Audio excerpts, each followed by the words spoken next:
All right. Welcome to the 33rd episode of the Revolutionary Code, where we bring you the truth about how governmental politics actually works in every facet of human existence and how that affects our people, Black people here in America. I'm your host, Brother Tamani Mwandani out of Houston, Texas. I am the direct revolutionary product of one Cardinal and Bayou Chewy out of the Shrines of the Black Madonna, the indirect revolutionary product of one Albert B. Clegg, African name Jeramogi Bebe Ajiman, the father of liberation theology, and the founder of the Shrines of the Black Madonna. I am also the founder of the Black Gold Nation Movement. My co-host, the National Director of Political Strategy and Implementation for the Black Gold Nation Movement, and the Chairman of LACE, Liberation Advocates for Community Empowerment, the intellectual gangster, corporate grassroots revolutionary, and master domino assassin from Shreveport, Louisiana, aka the boot, Brother Craig B. Lee. What's happening, brother? Ever drink a margarita out of drinker during the weekday. That will mess you up. You had a drink today? Man, at this dinner, man. Oh my goodness. You had a drink during the daytime? Trust me. Oh my goodness. So for all of our first time listeners, this is not how we normally roll. We're actually pretty serious. Okay. Yeah, you hit record too soon. Okay. All right. So our ultimate goal in this organization is to be on time to save Black people.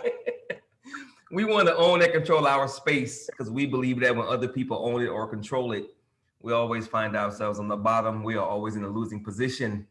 We don't want to continue to lose. So everything we do is about bringing our people together to find the right people so we can move forward and build. So we're not here to just inform, educate, or laugh as much as we're laughing. We're here to inform, educate, motivate, mobilize, organize, and build. Everything we say and everything we do is about getting you, Black person, on board to help us build a nation within this nation for our people, period. Tonight's show title is The Changing Voting Rights Laws, the Meaning, the Reality, and Our Next Steps to Combat Those Laws for the Change That We Need. Tonight's show is sponsored by two separate groups. Our first sponsor is Regeneration 180's Regeneration Freedom School, the Black Gold Nation Movement's youth education model and program. With the Black Gold Nation Movement, we fully understand that we can't build anything without knowledgeable, capable, and willing youth. And Sister Jennifer Higgins, the Black Gold Nation's National Youth Education Division Director, is doing just that. As of Saturday and Sunday, April 3rd and 4th, Sister Jennifer has been hosting a Critical Thinkers Club for young Black children ages 6 through 9 and 10 through 13. The purpose of the Critical Thinkers Club is to teach our children how to think critically and how to use those critical thinking skills. To learn more about Regeneration 180, Regeneration 180 Freedom School, and the Critical Thinkers Club, please visit her website at www.regeneration180.org. Our second sponsor, I'll post her information in the chat. The second sponsor is the Rising Star Collaborative Coalition in Houston, Texas. They're having a cryptocurrency workshop on April 16th at 6:30 p.m. Central Standard Time for anyone over the age of 13. The workshop is titled The New Global Economy, the Rise of Cryptocurrency. The purpose of this event is to raise funds for a youth-centered HBCU and Black Historical Landmarks tour. So if you're interested in learning more about crypto, or if you know a young person who you think needs to learn about crypto, please visit the Eventbrite link that I will also post in the chat for more information. So give me a quick second to post these two links in the chat for those who might want more information about our two sponsors, and then we will jump into tonight's show. Give me a quick second to capture this other link. It's long, it's on Eventbrite. And support these two causes if you have interest or if you know someone. All right, the links are in the chat, so if you're interested, please go there and check them out and help support these two absolutely fantastic causes. Okay, episode 33, The Changing Voting Rights Laws, the Meaning, the Reality, and Our Next Steps to Combat Them for Change. So, coming after Republicans lost 2 Senate seats in Georgia, and Joe Biden become the first Democratic candidate to win the state of Georgia in 28 years. The Republicans are pissed off. They're pissed off and they want revenge. So a nationwide push by Republicans to restrict the vote has culminated in over 250 bills being introduced in 43 states to limit voter access.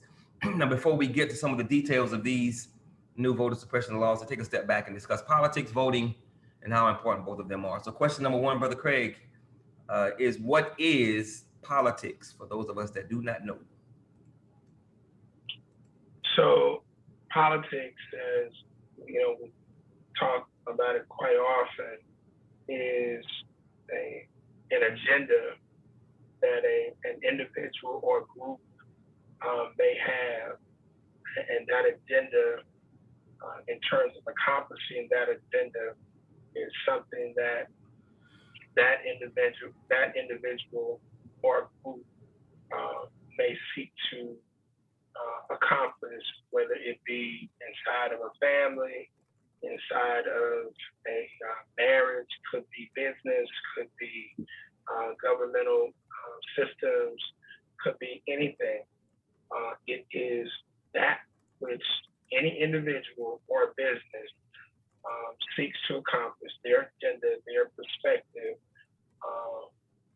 regarding any array of things.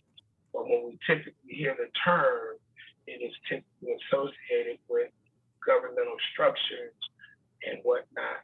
But if you understand the concept at its most basic level, an agenda centered around a person's philosophy, belief, as it relates to how they seek to accomplish a particular goal or objective in any particular subject.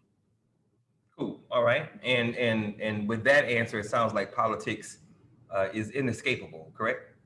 It is totally inescapable because it centers around people, whether that's an individual or a group.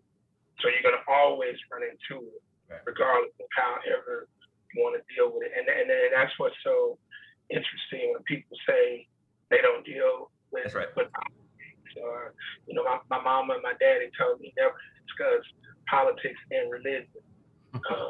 In religion, you have politics. Within school, you have politics. It's inescapable. You're going to deal with it one way or the other.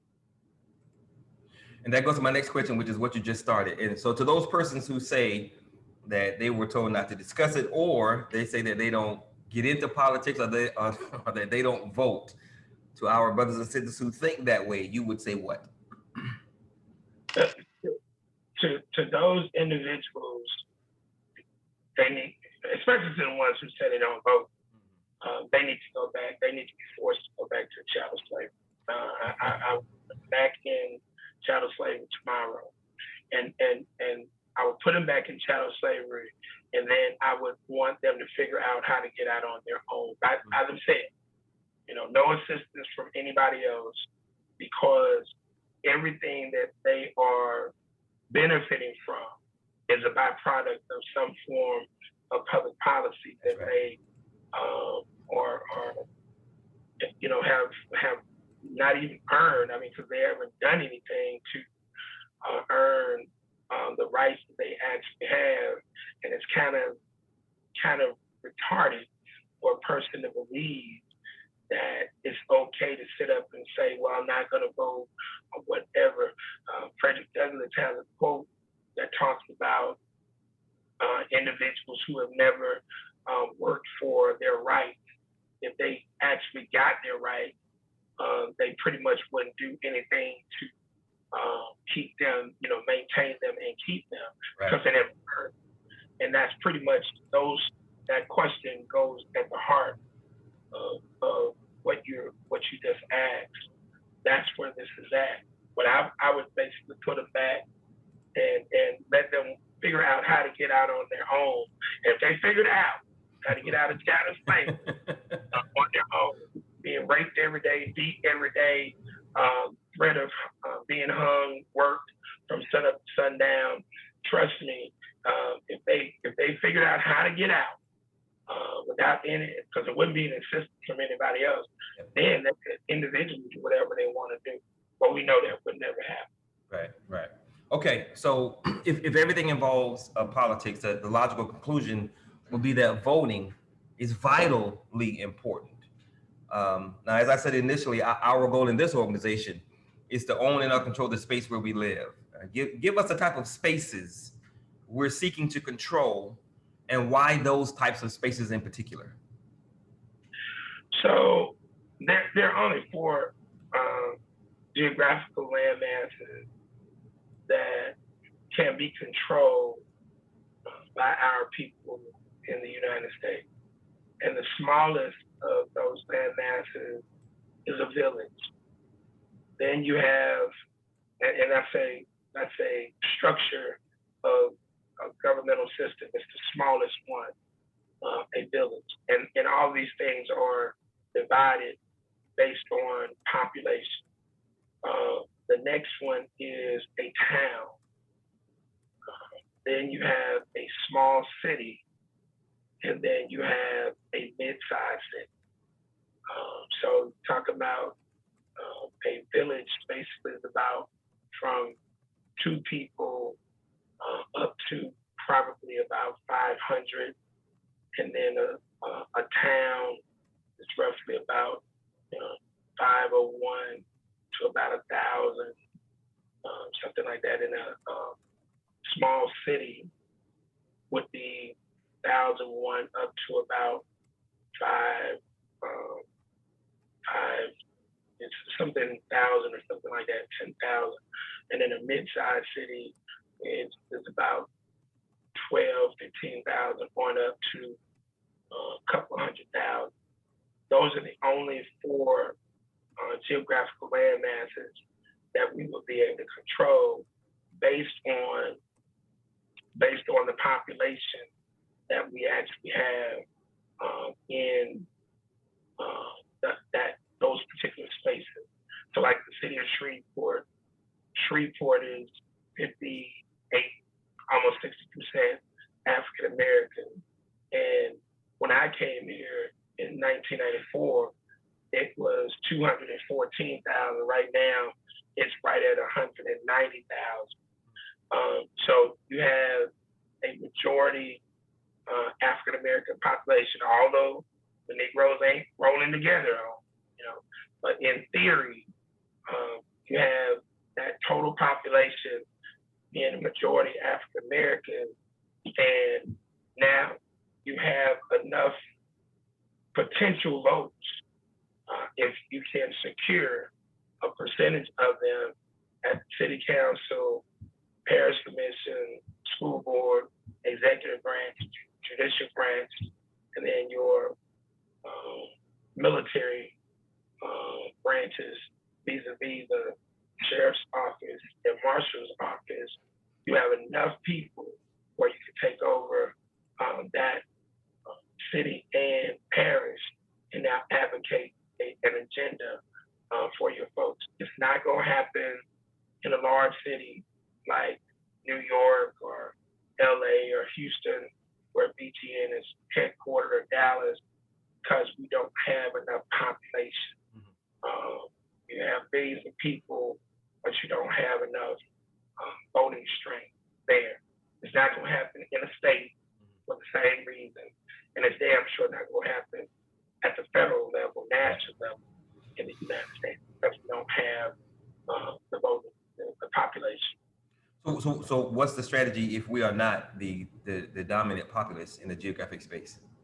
So if you're not the dominant population, the only thing now that's left is to gain leverage. And you gain leverage by gaining seats in the various parts of the city or a county or parish where you reside. And then now you have to definitely form coalitions with other ethnic groups, Latino community, Native American community, and some poor white communities. You are forced to form allies, alliances within that space, but from a grassroots standpoint. And that's the only way that you'll be able to get in. You may have in larger cities certain parts of that city where you do have 60 or 70% African American people in that particular area.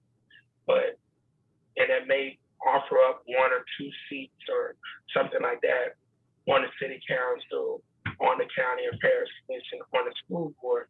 But again, this is about votes, the number of votes. Right. When you get into those elected spaces, you're not going to control the majority of those seats. Right. So when people are making all these damn promises, oh, when I get to Congress, I'm gonna do this, I'm gonna turn cartwheels, and that's goddamn lie. You're not gonna do a goddamn thing because you don't have the vote, and it's so unfortunate that people do not understand these basic concepts. Right. And like the Latino sister up in New York, AOC. Yep. She makes all these promises, and it's so sad that they play these games with people about what they're going to do, and they know damn well they're not going to be able to do these things. Not only because they don't have the voting strength, but because when it comes to Congress, Mm-hmm. that's the beautiful thing, where now in Congress, guess what? They only have 2-year terms. Right. So time you win your seat, Raising money. in a few months, you damn back campaigning for the next 2 years. Right. Right? So it's a play, it's a game, and it's sad that these people, use these hustles against our folks. But we got to get in the game. And ironically, somebody last Friday, one of my Xavier University alumni family members, Troy Carter, I was at a fundraiser for him here in Shreveport, and he came out of Xavier, I think around 87, 88. I finished in 89. And Troy has been a state rep here in the city, state of Louisiana, down in the city of New Orleans. And now that Cedric Richmond, who was our United States Congressman from District 2, is now inside of the White House, Troy Carter is running for his seat, or the seat that he held. Let me say it like that. Cedric Richmond has endorsed him. So over the next week, I got to help raise about $50,000 for Troy from our Xavier alumni family members. And that's because we now have an opportunity, and this is what I'm saying, gaining leverage. Yep. Look, we don't have control of Congress, but we now have somebody who we know who was a Xavier alum who can now be in that congressional space with someone who used to be in that seat, who's directly in the White House, who can now start to navigate and network. Right. And I'm sure we got programs and projects that we want to get passed. Now, I'm not no damn Democrat, but that's how the game works. Sure. And in order for him to win, he has to be able to raise money. So people from his college got to step up and now make some things happen. Right. Because the people in Shreveport who are not even in his district, they stepped up to raise money so they could say, hey, look at us. We raised some money. Now, they ain't got no damn projects or nothing, But they just want to feel good. Right. About raising some money. Yeah. Yeah, we raised some money for Troy Carter. And so they were happy to see the troublemaker walking in with my damn money, Okay. All right. So in a predominantly Black space, a village, town, small city, mid-sized city, where we have control politically as we want to have it, as much as we want to have. What does that look like? What does that reality look like for us when we are controlling geographic spaces in America? So it would look like Atlanta or DC with a grassroots perspective.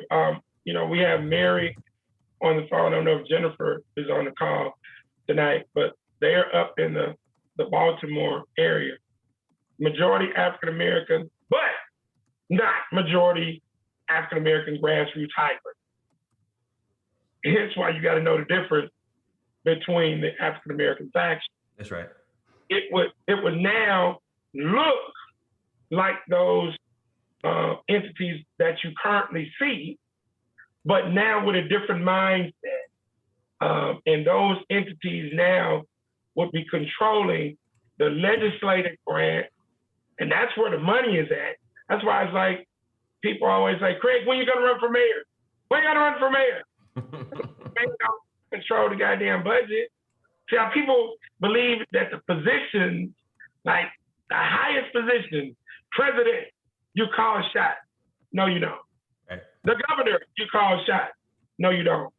You have great leverage, but you don't control shots. So if your political group is not in play with the majority of votes at the legislative level, it's not going to matter. Right. So it would look like what Atlanta, Baltimore, DC, it would, when in DC, we can't even say damn DC because they're cities / wannabe state, and they just constantly get pimped and played. So I just say Baltimore, even though DC is a city, but you've never had in world history grassroots hybrid, people who really got skills and who can maneuver in the corporate sector, in the public sector, in municipal government, who also have the intellect and caring nature of advocating and representing the interests of our people. So this would be something that has never been really, really seen in true reality. But in the aesthetic view, it would be something of what you've seen in Atlanta, Baltimore, DC. Got it. Okay, and just for the record, you've already said it, but I want to make sure we're clear. Presidential politics plays what role in our strategy to empower melanated Black people? I mean, presidential politics is very insignificant, very, very small role. But it's the president. Why is it so small? It's the president. Because again, he doesn't create. Right. The president does not create policy. When you take over your local municipal government, and I want everybody to hear me very clear, when you take over the public policy space in local government, now what you're doing with your state and your federal officials is leveraging resources for your local space. That's how this works. Yep. And so now, to prove my point, so now we're in Georgia with this law. Yep. So Georgia is the test case, and it's like nothing new. This is how they do it. This is like uprising for the Negroes, and to be honest, somebody I actually love the damn. I'm sure. I'm sure you do. They going at, because it's going to force Negroes to get off their ass because you don't value voting anyway. But anyway, in Georgia, all of this works out at the municipal level, then ties into the state level.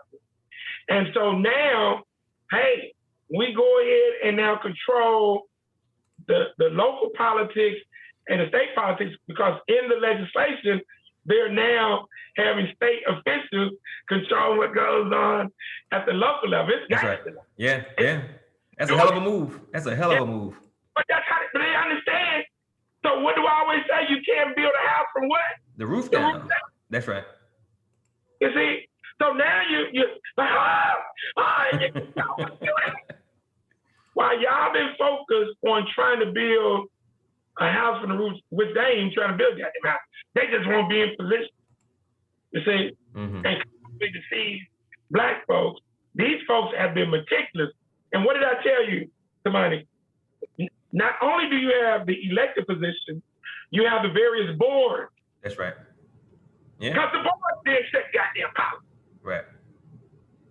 Yeah. This is the game, bro. Yeah. And it's so meticulous and dynamic as how they roll. It's like boom. So now Georgia's cool. Now guess what? We're gonna roll it out in other states. That's right. Yeah, and they are, and they are. Okay, so that's a quick, just for this record, presidential politics. Also, as it relates to being able to have policy that benefits us, we have to have the numbers to control those spaces politically, because it's all about the votes. So with that simple reality, that kind of throws reparations out the window, right? Not that we don't support it, it's just the likelihood of it happening is zero to none because we don't have the numbers. Exactly. We make the claim based on our respect and our love for our ancestors, and that's it. You cannot have reparations be your primary focus.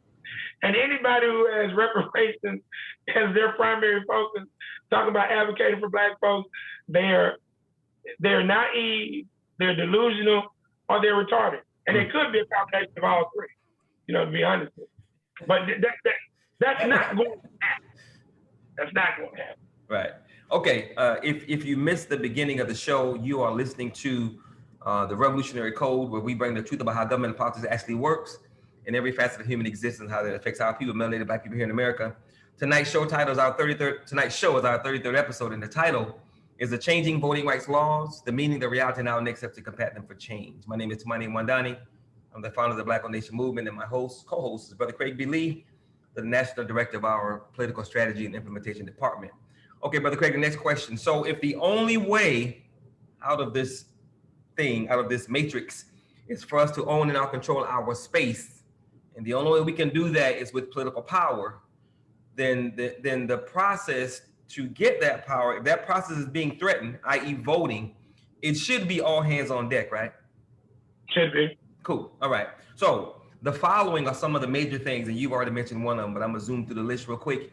These are some of the major things that this new Georgia voting rights bill entails.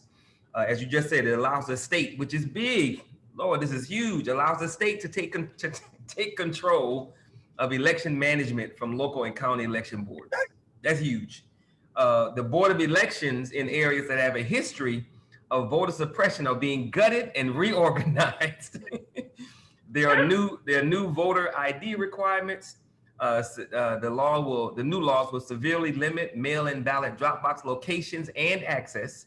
Makes it illegal to drop off someone else's ballot, no matter how old that person might be or how handicapped they might be. You cannot drop it off for them. It rejects ballots that have been cast in the wrong precinct. Voting ends at 5 o'clock, but most people don't get off work till 5. It completely or extremely limits absentee ballot voting provisions. Early voting provisions and rules are further restricted and limited. Sunday voting is also under attack. It also limits judges' ability to extend polling hours due to previous voting day activity. So if the machines are broken, if the weather's bad, if anything happens during the day, a judge cannot say we need 2 or 3 more hours because of this stuff that was happening during the day. That goes away as well. Mobile voting units and booths are also being done away with. If there's a runoff, early voting has been cut to 1 week as opposed to the usual 3. Yeah.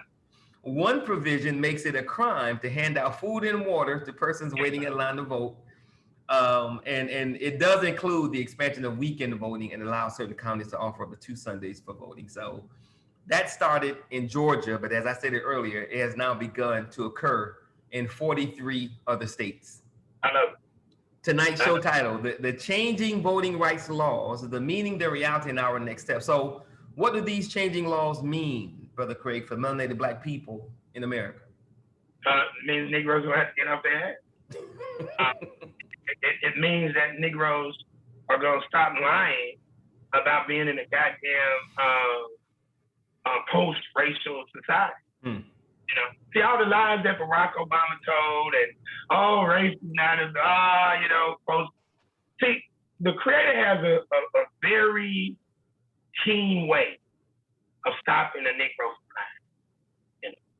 And this is a powerful way of stopping Negroes from lying. That's why it was important for Donald Trump to win the presidency 4 years ago, because I knew Donald Trump was going to force the Negro hand, although the Negro still can't figure out that he was a double agent for the Democratic Party. This is chess, not checkers. Right. And I was telling you this years ago, and from that standpoint, now they run the Negroes back. I'm talking about they went for the nuclear option because they wanted Hillary Clinton to win. Mm-hmm. So they put this double agent in play in order to now create this lesser of two evils situation. Right. But Donald Trump played his damn role so well. He done brought him out, and I love it. Oh yeah, in full force, yeah. Because Negroes been sitting up all, stop talking about race, stop talking. It's not. Listen, you have the opportunity, education. They love us. He's a goddamn lie. And so this is the truth serum to wake Negroes up. So, hey, it's now been passed. Mm-hmm. You ain't got the votes at the state level, baby. So now you're gonna have to do what the hell our ancestors did in order to make things happen 50-some years ago. You see? Yep. You're gonna have to get to it. So at the end of the day, you're gonna have to put your big boy drawers and your big girl panties on and play within the context of the new racist and racially inspired laws that are in place, so that you can now rock roll. And it's sad that it has to happen this way, but Negroes have got comfortable over these past 51 years since 1970. Right. They've gotten comfortable under this illusion of pseudo-integration. And this is where it's at. So I'm very thankful for the truth serum that white folks are using to let it be known who they really are and what the United States is really all about. Amen. So how would you describe this new reality for us at this point moving forward? It's certainly not post-racial. So how would you describe this new reality for Black people in America? The same damn apple pie that's always there. American apple pie with the 3 Ks, 3.0. That's right. It's been upgraded. Ain't no difference. The only thing that has happened, they've learned how to use wordplay, and I will give them this. I will give the white folks this. There was a point where the Republican Party used to yield the Negro vote to the Democrats. Right. They don't do that. They got Negroes on that pimp road, that prostitution road, right. Just like the Democrats. They going in. They not yielding no damn vote. You got your Candace Owens, you got your Armstrong Williams. That's right. Brother, put the money out there, and they got. I put it like this, bro. Candace Owens and some of these Negroes, they got some hell of a talking point. Sure. And if you don't know how this thing rolls, they'll play you real tight. So yeah, I give it to them. They use some pretty clever, well-spoken Negroes to go after the game. And here's the only way that they can get away with it. Because the damn Democrats ain't never really did nothing to help empower. That's right. Yeah, and the Democrats' lack of real work for Black people has made their job easy.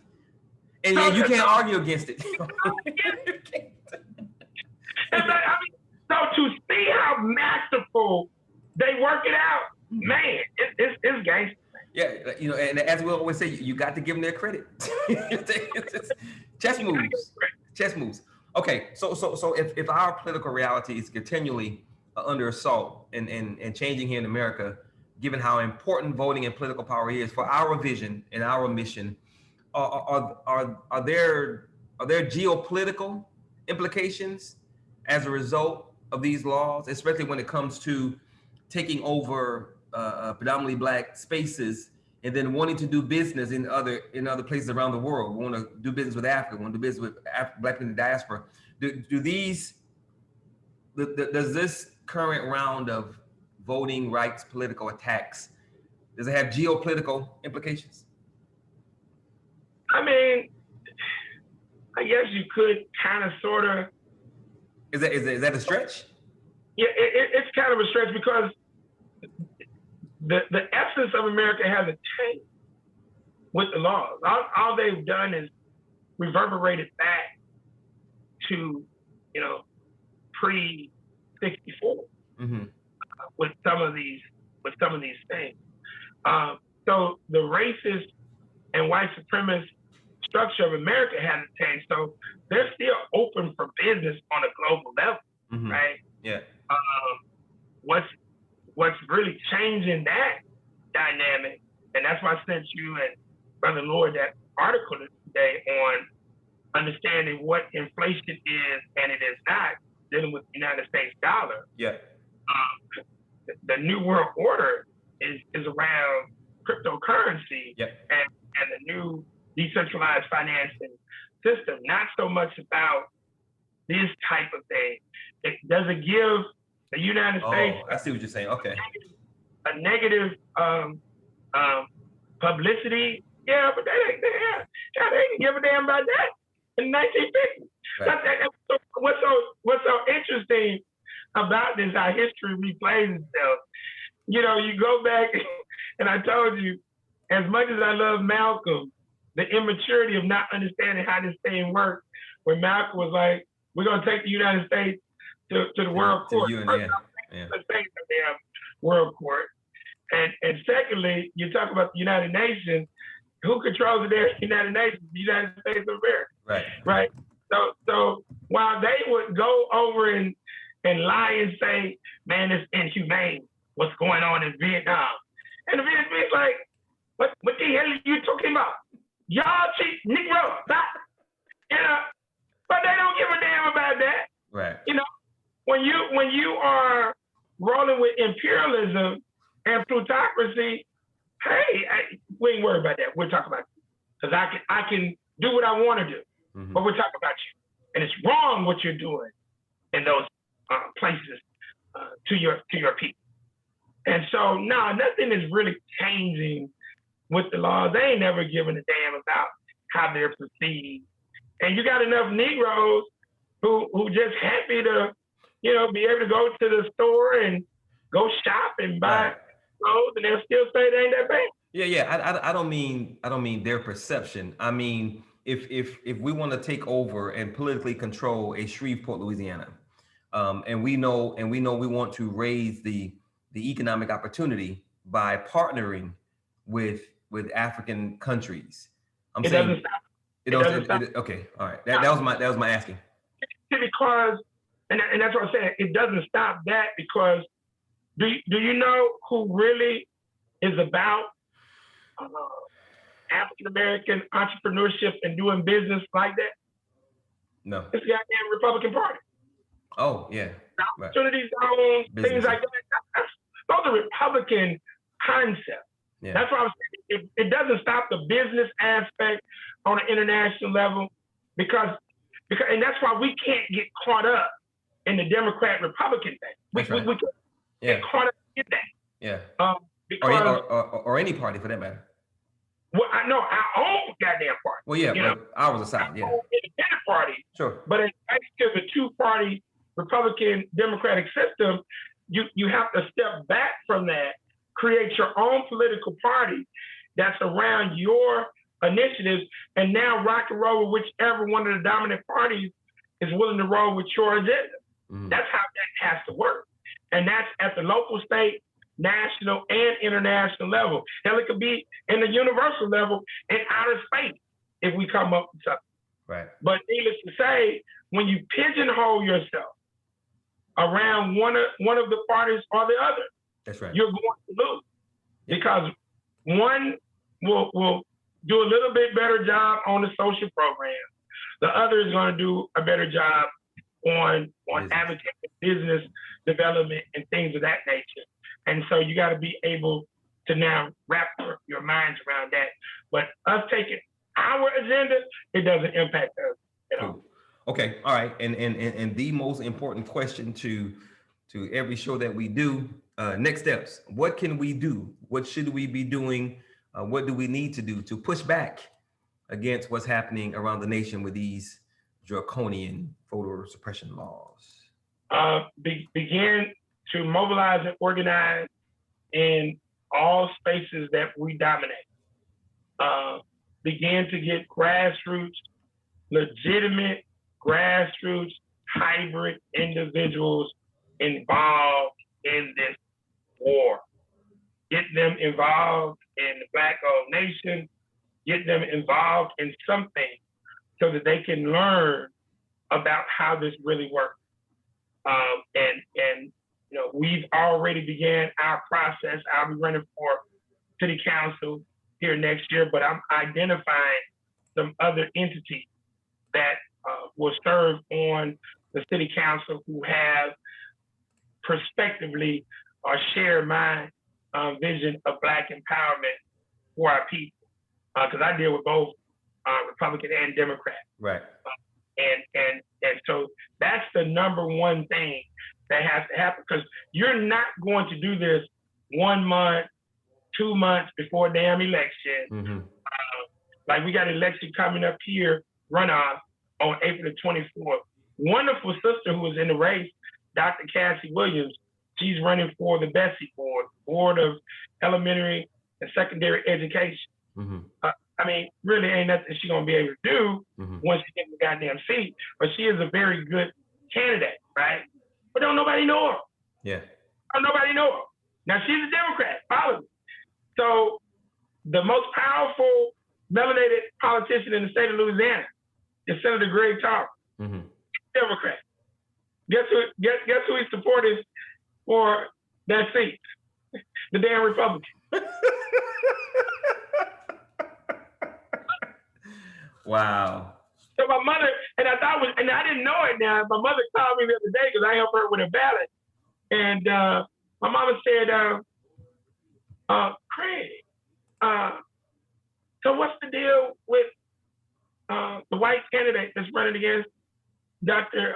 Cassie Williams? So I'm like, well, you know, he's a white Republican. We try to get him to Tuesday morning breakfast, but he hasn't responded to our calls yet. And I said, but you know, he's, you know, Ku Klux Klan, Donald Trump. So I was like, why you asking that question? And she said, well, my friend voted for him. Oh. And I said, she voted for him?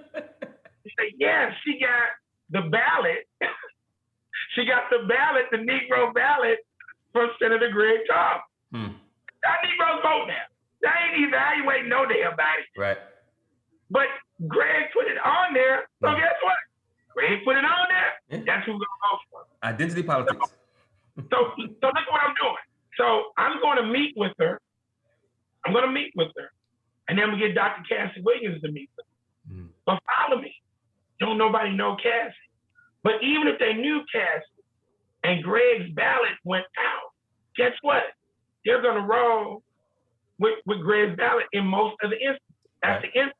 Yep. So now you say, well, why would Senator Greg Tarver, the most powerful melanated politician in the state of Louisiana, the son of he is co-owner of the oldest Black business in the state of Louisiana, J.S. Williams Funeral Home, 1898. We just had them and sisters speaking at Tuesday morning breakfast a few weeks ago. Why would he do this? Okay, some people get mad at him.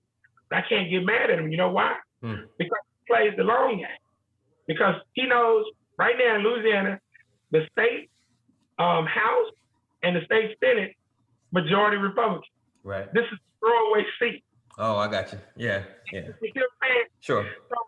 So although the sister, he's sacrificing the sister in the game, right? He's looking at, wait a minute, I do this, I can get some leverage for some democratic provisions Yeah, for some other things. that's right. You see? Yeah, Not always, but that would be very hard for a person who's not in this game to understand that those are moves that are made. right, Okay? right. Yeah, You see? yeah. Okay. Yeah, well, you know, like you said, and like we always say, it's a chess game when you're playing marbles. Okay, last question. If you could only give everyone who's watching and joining on the call, you can only give them one thing to take away from tonight's show. Only one thing. What would that one thing be? You better get your mind right. Hmm. You better get your mind right. You better wake your ass up. You better wake your ass up. Because the truth, a lot of people have been feeding people, our people, sugar, granulated sugar, for the past 50 plus years. They've been lying to our people. Barack Obama has helped to lie. Oprah Winfrey has helped to lie. Yep. All of these comedians, all these damn actors and actors, they help to lie. They lie to your ass throughout the week, throughout the month. The damn preachers lie to you. And then now, we got no. See, you can't play games with people who have no understanding of this concept that they're in and then expect them to respond. So the people gonna have to wake up. They're gonna have to mobilize. They're gonna have to organize. They're gonna have to get in this game so they can fight. Because if they don't, and this is so funny. This is so funny. The Negro really believes that they can't be put back in goddamn slavery. Yeah. Negro, Yeah. the goddamn slavery was public policy. And supported by business. Yep. Supported by the corporation. Yep. It's just a new day, right? And if you don't get this is what could easily happen. Now, do they really want to go that gangster now that you got technology and whatnot? Nah, there are implications for that, but they gonna get as close to the line as putting your ass back on the plantation as possible. And right now, to be honest with you, they get a lot of damn help from Negroes. Yeah. Yeah. Savages, Negroes, bourgeoisie Negroes, pseudo bourgeoisie Negroes, they get a lot of help. And whenever you don't go vote, you voted. Yeah.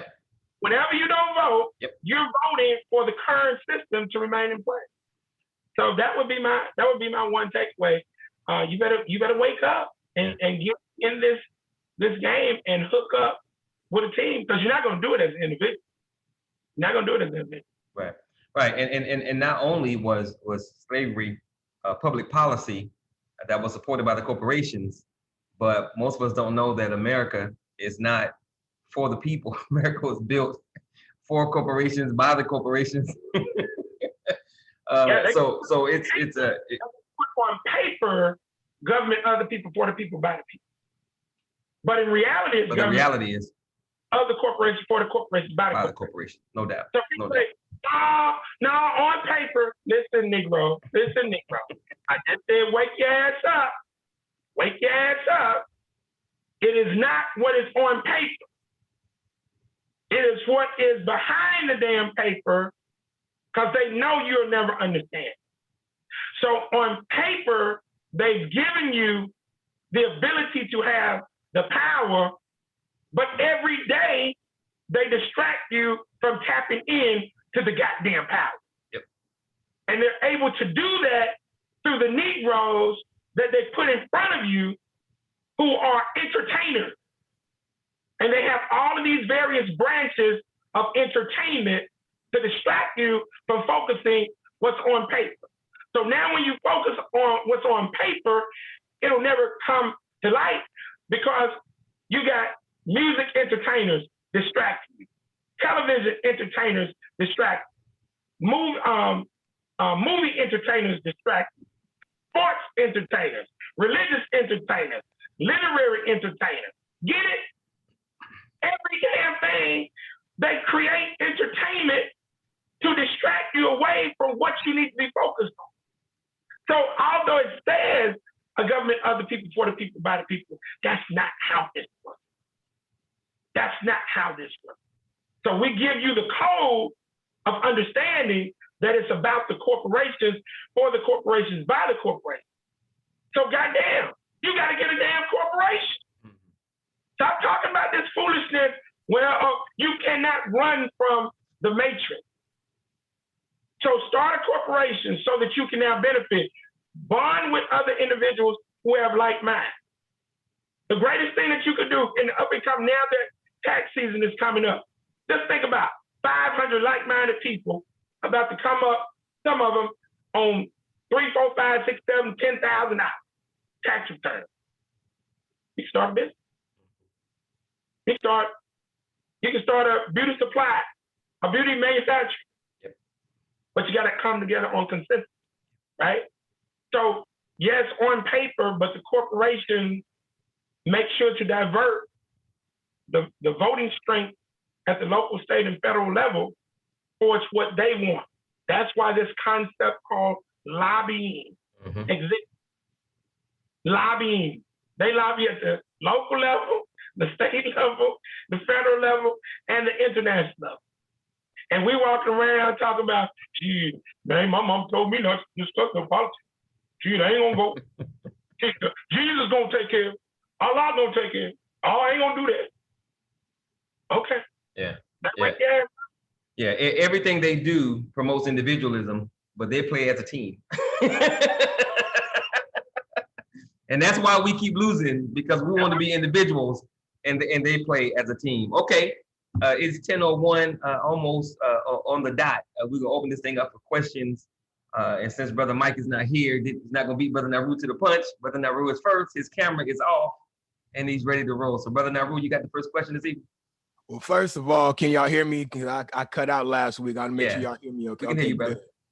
First of all, Craig, you left out the biggest entertainment. You always say it too. I'm shocked you left it out. Political theater. That's the biggest entertainment there is, bro.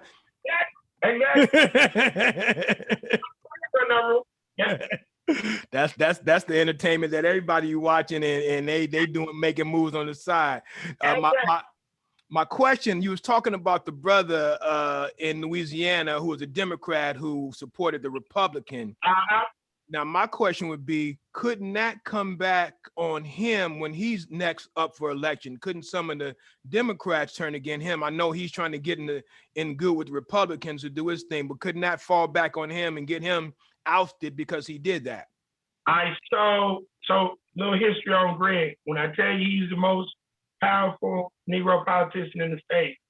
So his family,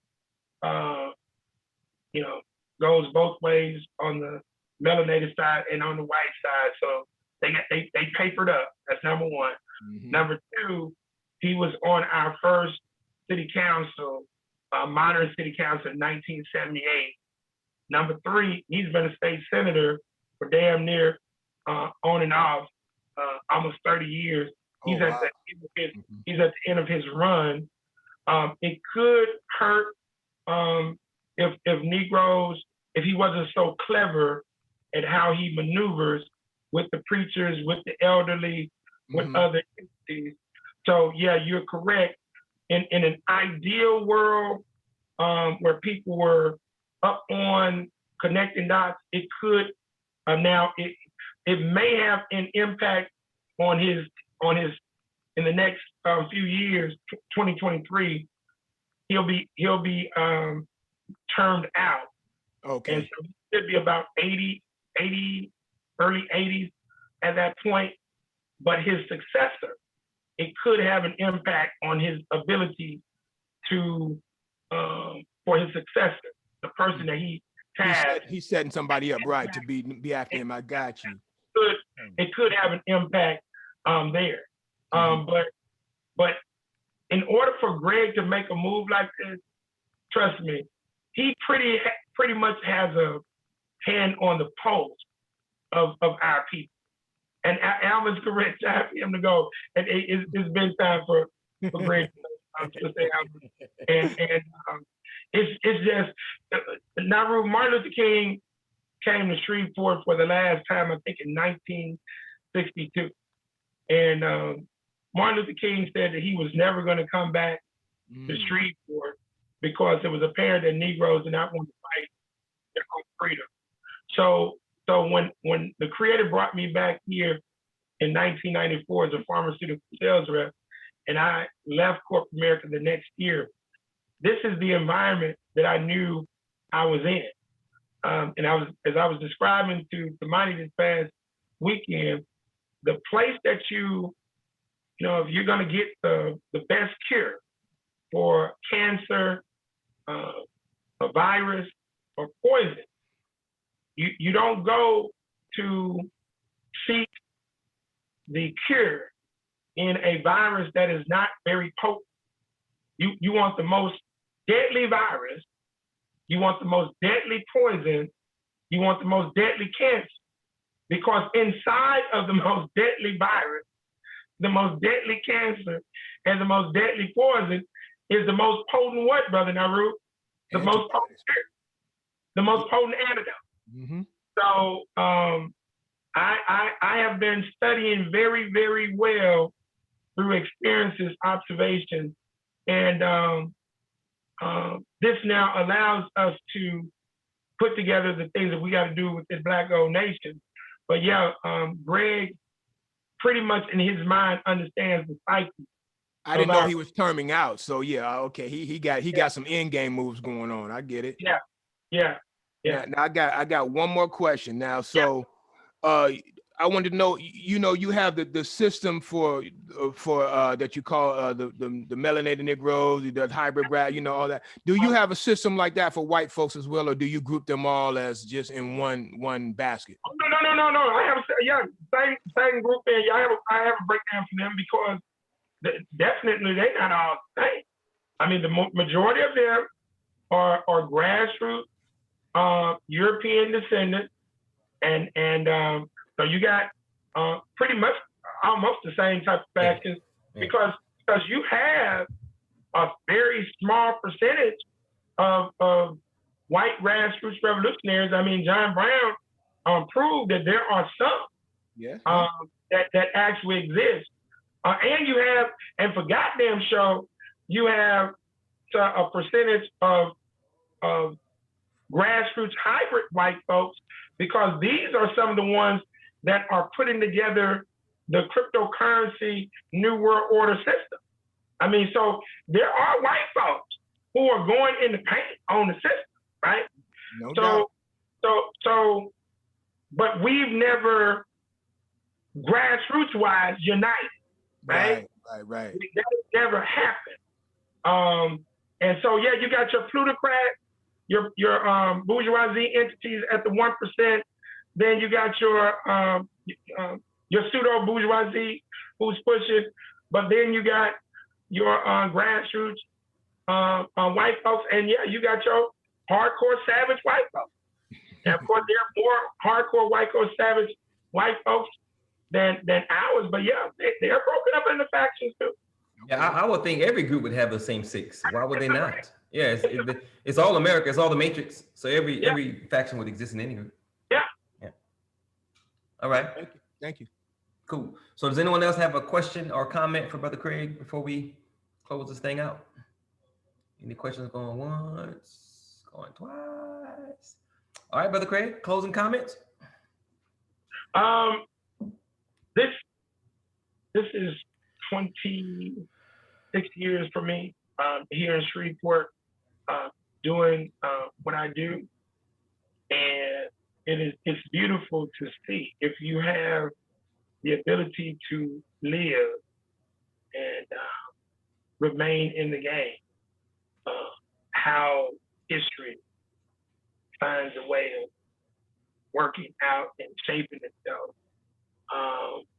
We are in a wonderful time while very dangerous time. And this is the opportunity for grassroots people as a group, as a collective, to finally make some things happen. If we are bold enough to do that, if we have enough courage to actually do that, and I believe that we do have this. I believe that when you have individuals who are willing to work together for that common good and really look at what we have done right and wrong over the past 150 plus years, because I can't go back to before the Civil War ended, so I gotta deal with from 1865 to now. What we've done right, what we've done wrong. While a lot of things look bleak, there's opportunity. But a lot of what we have to deal with, I'm just being honest with you, it's us. I mean, it ain't even, the white folks are there. They're gonna still do what they do, but it's us. And, you know, the murders that are constantly going on, the things that people are constantly complaining about, and Tamani will definitely send you guys this article on the dollar that I sent today to you guys, because I'm telling you, if you're working, I want you to hear it. Your pension, your retirement program, those things that are vested in the United States dollar, I want you to hear it.